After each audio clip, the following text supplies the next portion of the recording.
Here I am back in the office after spending the most incredible year of my life in Greece. As a middle-aged writer, I finally had the chance to realize a lifelong dream. To explore Greece for a few months and perhaps figure out why this little land continues to exert such a huge influence on me and on the imagination of almost everyone I know. Now I have a stone in my pocket and a story to tell. Where to begin?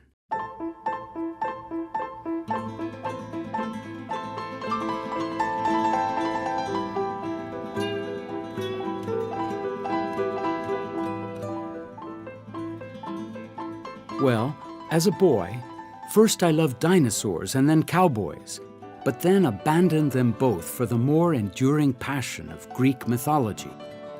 The gods and goddesses, heroes and stories of ancient Greece awoke my slumbering imagination and lured me onto a path of discovery and my own brand of storytelling.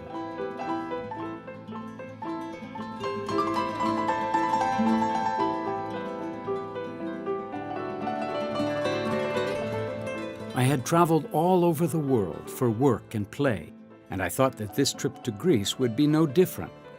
A month of exploring and research, looking for stories and pictures, but I ended up spending almost a year.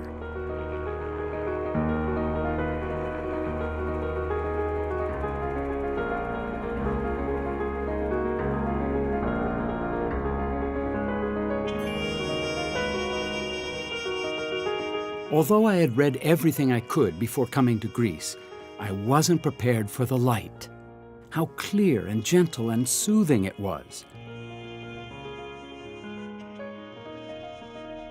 The light of Greece opened my eyes, penetrated my pores, expanded my whole being. Why is the light so different in Greece? I don't know, but it is. Everywhere else, the light just is, like your skin, vital but unnoticed. In Greece, it takes on a new dimension.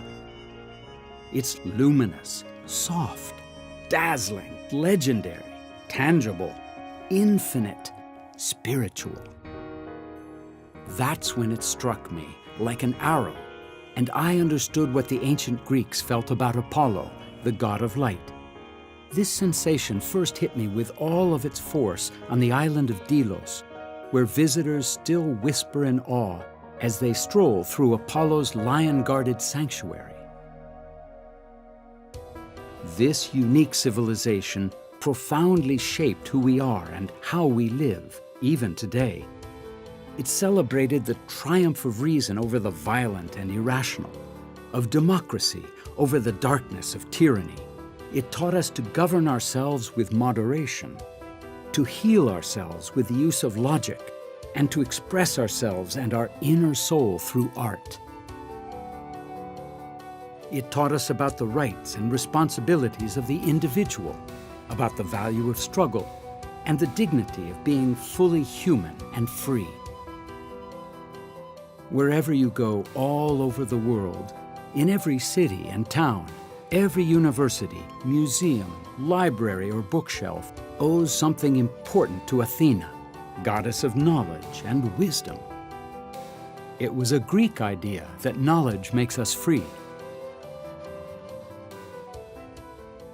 And so I set out to explore more of Greece, starting with the kingdom of Poseidon. I had 1,000 Aegean islands to explore. Out of the sea, the islands emerged, archipelago of dreams, stepping stones of summer. Rose-colored beaches of breathless beauty, bathed in golden light, the delicate and delightful threshold of land and sea, where Aphrodite, goddess of love, lust, and loving kindness, emerges from the waves. Secret and marvelous places and islands off the beaten track, unmentioned in guidebooks, unexpected and amazing. Sugar cube villages tumble down mountain slopes and spill into the sea.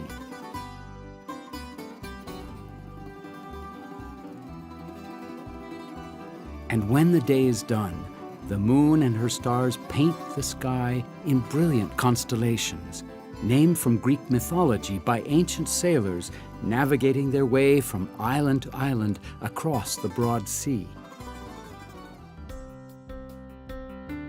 As I traveled through the Greek countryside with its incredible variety, I began to appreciate the kindness and harmony of the land, which, like the Greek light, is never harsh or threatening. Rich fields of wheat express gratitude to Demeter. The olive trees which dot the Greek landscape are the gifts of Athena. It's hard to taste an authentic Greek meal without thanking these goddesses for their gifts and eternal generosity. Locked inside the autumn harvest of grapes lives the spirit of the most restless god of all, Dionysus, god of wine and spontaneous joy. Here, Dionysus is at home, and all are welcome.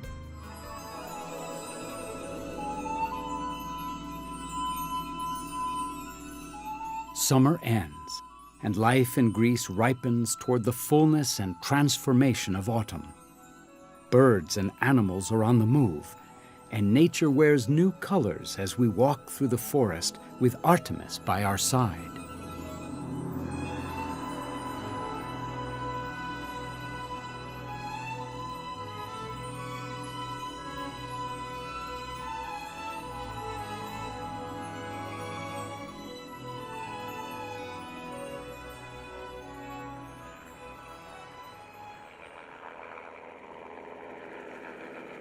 The call of adventure drew me upward, into the thin air and snow. The mountains, how dramatic and beautiful they were in this special light. I thought that I would be disappointed in my quest for my childhood gods and heroes, but everywhere I turned, there they were. Ageless peaks capped with snow still echo with Zeus's thunder.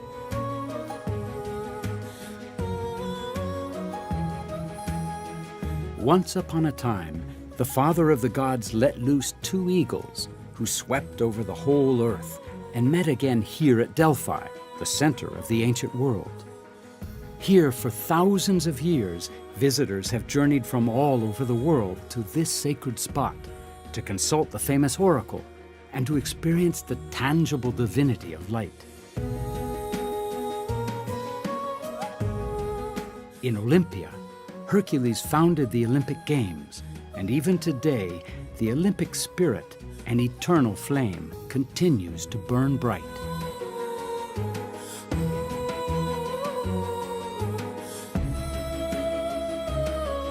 The games and contests of the Olympics celebrated not only the dignity of struggle and the glory of human excellence, but the timelessness of art and beauty as well. All those things men do to celebrate nature and add to its abundance.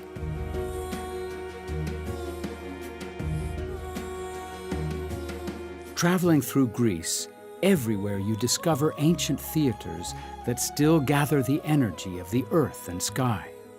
At Epidaurus, I felt a stillness so intense that for a fraction of a second I heard the great heart of the world beat.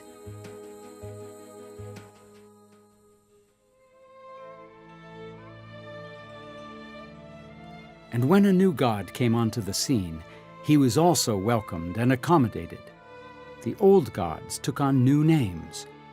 Byzantine churches and monasteries were built, expressing the Greek people's gratitude for the miracle of life. Every place so unique, so different, so special. And the land's most precious inheritance, beauty, measure, proportion, and human scale, show a balance between man and nature and make visible the dimensions of the heart. I was a little wiser now about how to travel and see things with fresh eyes, and how to understand things with the senses and not just the mind. Greece had made me free and whole.